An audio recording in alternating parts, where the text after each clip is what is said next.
तालाब की कथा। एक साहूकार था। उसके गांव में पानी की बहुत कमी थी। उसने एक बहुत बड़ा तालाब खुदवाया था, किंतु उसमें पानी नहीं आया। बहुत यज्ञ होम करे पर पानी नहीं आया। साहूकार को किसी तांत्रिक ने बताया कि इस तालाब में पानी लाने के लिए अपने बड़े बेटे या बड़े पोते की बलि देनी होगी। साहूकार ने सोचा, बड़े बेटे की बलि दूं तो बहू विधवा हो जाएगी, बड़े पोते की बलि देना ही ठीक होगा, पर बहू तो अपने बेटे की बलि देने नहीं देगी।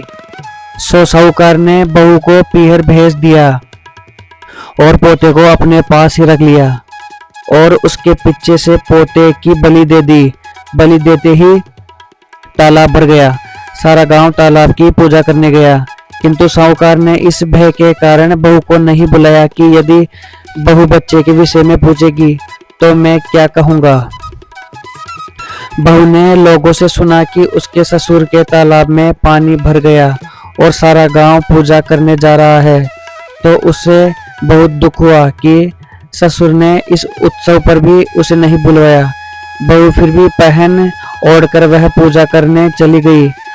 उस दिन बछबारस थी, सो पहले गाय बछड़े की पूजा करके फिर सबने तालाब की पूजा की। पूजा करके बहू ने अपने लड़के को आवाज दी कि आकर पूजा का प्रसाद खा ले वे।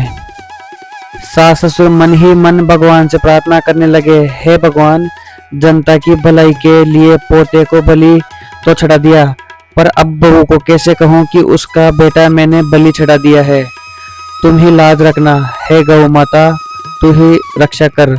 उसी समय कीचड़ से भरा हुआ साहूकार का पोता तालाब के किनारे आकर खड़ा हो गया। बहू ने लड़के को कीचड़ से भरा देखा तो सास से कहा, सासू जी, आपने इसके कपड़े तक नहीं बदले, सारा कीचड़ में सना है। सारा गांव नहा धोकर आया, किंतु न तो अब आपने मुझे बुलाया और न मेरे बच्चे को नहलाया धुलाया। बहू की बात सुनकर सास ससुर रोने लगे और कहने लगे, बहू, ये तो तेरे भाग्य से ही जिया है, हमने तो इसे बलि चढ़ा दिया था। बहू, हमें माफ कर दे। इस दिन से माताएं अपने पुत्रों की सुरक्षा के लिए तालाब का पूजन करने लगी। कहानी कहने लगी। कहानी कहने वाले, सुनने वाले सबकी बछबारस माता इसी प्रकार रक्षा करे, जैसे साहूकार के पोते की करी।